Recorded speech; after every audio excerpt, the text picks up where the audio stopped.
행동하는 기독교, 어떻게 공적 신앙을 실천할 것인가? 9번째 시간, 대출과 대부입니다. 먼저 간추린 내용을 살펴보겠습니다. 이 개인과 국가는 모두 수입의 범위 내에서 살아야 합니다. 그리고 합리적으로 갚을 수 있는 수준을 넘는 대출을 받아서는 안 됩니다. 한편, 너그럽고 책임감 있게 그리고 공정하게 돈을 빌려 주어야 합니다. 동시대 사람이든 후대 사람이든 도를 넘어 위험스러운 대가를 다른 이들에게 부과해서는 안 됩니다. 다른 사람들을 불행하게 하면서 이익을 얻으려고 해서도 안 되고, 다른 사람들의 필요보다 우리의 경제적 이득을 우선시해서도 안 됩니다. 우리는 우리보다 운이 좋지 않은 다른 이들에게 나누어 줄 수 있도록 저축해야 합니다. 일상화된 대출과 대부라고 했는데요. 우리 대부분은 매일 무언가를 구입할 때 이 신용카드를 사용합니다. 그러면서 돈을 빌리고 있다는 생각은 하지 못하죠. 이 신용카드 사용의 일상화를 생각해 볼 때 이 돈을 빌리는 대출과 돈을 빌려주는 대부 없이는 이 현대 생활과 현대 경제를 생각할 수 없습니다. 그런데 이런 대출과 대부에는 유익과 폐해가 동시에 존재합니다. 즉, 돈을 빌리고 빌려주는 과정은 유익하면서도 이 심한 결함이 있는 채로 시행되는데요. 이 사회적 유대를 강화시키고 부를 생성한다는 점에서 대출과 대부는 유익할 수 있습니다. 하지만 약자를 착취하고 공동체 전체를 망친다는 점에서 또 대출과 대부는 폐해 또한 가질 수 있습니다. 여기서 문제가 제기되는데요. 어떻게 해서 어떤 식으로 이 대출과 대부가 인간의 번영을 증진시키는 도구에서 불행과 파멸의 근원으로 왜곡되었는가 하는 것이죠. 먼저 돈을 빌려주는 것, 이 대부의 왜곡을 살펴보겠습니다. 이 대부의 왜곡을 막기 위한 이 성경의 명령이 있는데요.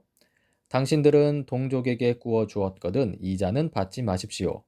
돈이든지 곡식이든지 이자가 나올 수 있는 어떤 것이라도 이자를 받아서는 안 됩니다. 매 7년 끝에는 빚을 면제하여 주십시오. 너에게 달라는 사람에게는 주고 너에게 꾸려고 하는 사람을 물리치지 말아라. 너희는 너희 원수를 사랑하고 좋게 대하여 주고 또 아무것도 바라지 말고 구워 주어라. 이 대부를 금지하는 이러한 명령의 신학적 근거가 있는데요. 이 만 달란트와 100데나리온의 비유가 있죠. 우리 모두는 관대하신 하나님 앞에서 이 만 달란트를 빚진 자들입니다. 그런데 우리가 우리에게 100데나리온 빚진 채무자들을 가혹하게 대한다면 우리에게 보이신 하나님의 관대하심을 본받지 못하는 것이고요. 우리가 채무자들을 가혹하게 대한다면 하나님께서도 우리를 가혹하게 대하실 것입니다. 이 출애굽 사건 또한 그 근거가 됩니다. 하나님이 이스라엘 백성을 이집트의 부채 노예 상태에서 구원하셨습니다. 그러므로 이스라엘 백성은 그 구원을 등지고 부채를 이용하여 이웃을 노예로 삼아서는 안 되고요. 그리스도인들도 마찬가지입니다. 이 대부에 관한 기독교의 입장을 살펴보자면요.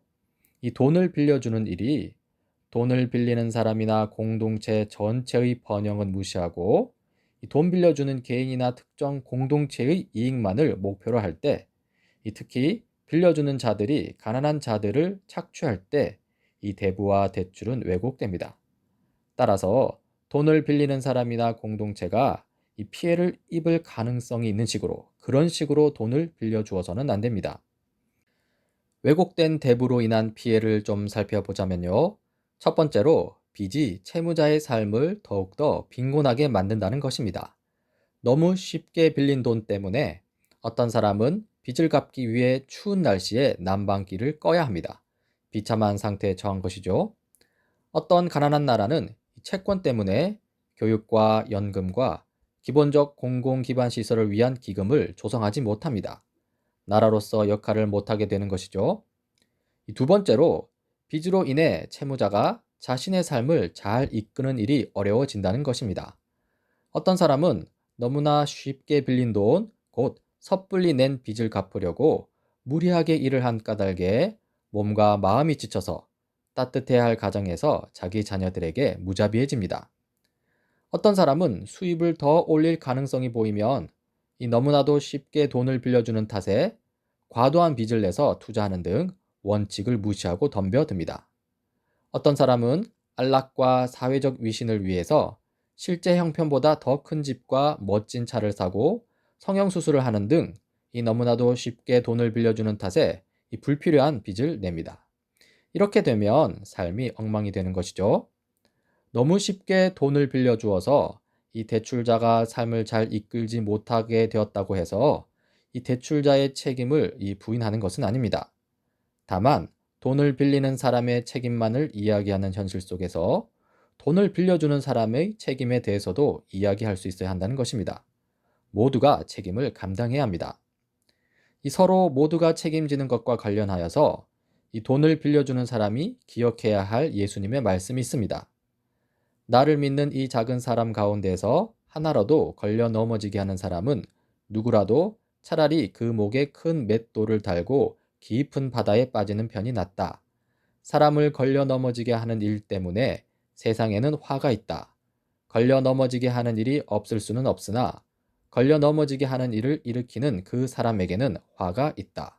마태복음 18장 6절 7절 말씀이죠. 이 돈을 빌려주는 일, 이 대부의 왜곡이 일어나서는 안 된다는 것입니다. 이 다음으로 돈을 빌리는 것, 곧 대출의 왜곡에 대하여 살펴보겠습니다. 이 첫 번째 대출의 왜곡으로 이 불필요한 대출이 있습니다. 이 생산을 위한 투자나 기본적 필요의 충족이 아니라 불필요한 소비를 위해 일어날 때 이 대출은 왜곡됩니다.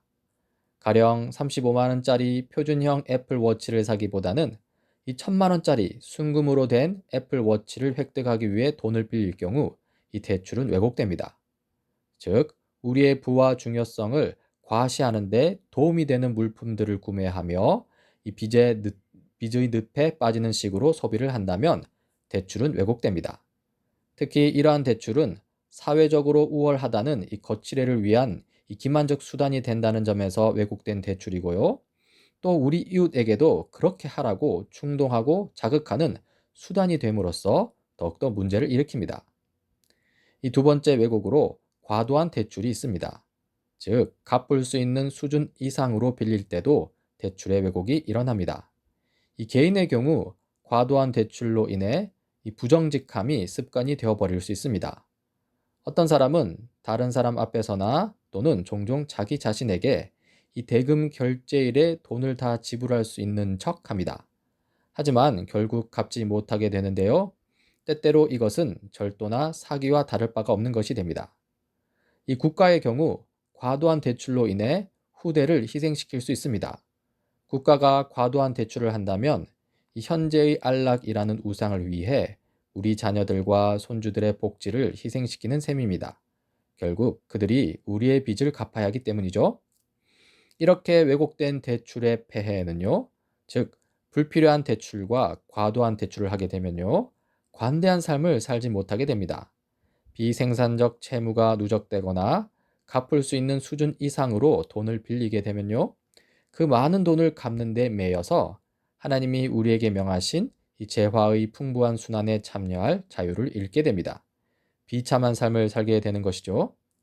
그러니 올바른 방식으로 대부와 대출이 이루어지도록 해야 합니다. 이 올바른 대부와 대출을 위한 공적 참여, 그런 공적 참여를 위한 지침을 몇 가지 살펴봅시다. 첫 번째로 가난한 사람들이나 긴박한 재정적 필요가 있는 이들에게 이 압도적인 수수료에 고금리로 돈을 빌려주는 것은 혐오스러운 일입니다. 이 질병이나 사고로 약해진 이들로 하여금 갚을 수 있는 수준 이상으로 돈을 빌리게 만드는 것은 옳지 않습니다.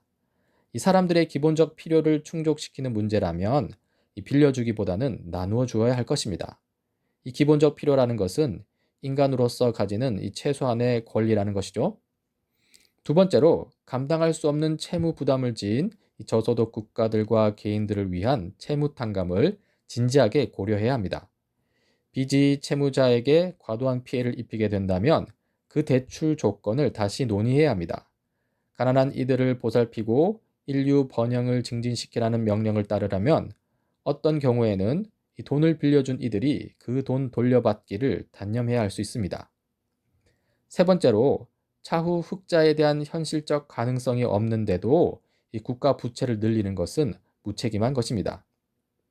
모든 정치 사회는 적절한 시점에 이 공공 서비스에 대한 비용을 지불해야 합니다. 이는 결국 그만큼 세금을 내야 한다는 것이고요. 그렇게 하지 않으려는 것은요, 우리가 현재 누리는 안락의 비용을 후손에게 떠넘기는 짓입니다. 이기적이고 무책임한 것이죠. 이제 간추린 내용을 다시 살피면서 마치고자 합니다. 이 개인과 국가는 모두 수입의 범위 내에서 살아야 합니다. 그리고 합리적으로 갚을 수 있는 수준을 넘는 그런 대출을 받아서는 안 됩니다. 한편 너그럽고 책임감 있게 그리고 공정하게 돈을 빌려 주어야 합니다. 동시대 사람이든 후대 사람이든 도를 넘어 위험스러운 대가를 다른 이들에게 부과해서는 안 됩니다. 다른 사람들을 불행하게 하면서 이익을 얻으려 해서도 안 되고 다른 사람들의 필요보다 우리의 경제적 이득을 우선시해서도 안 됩니다. 우리는 우리보다 운이 좋지 않은 다른 이들에게 나누어 줄 수 있도록 저축해야 합니다.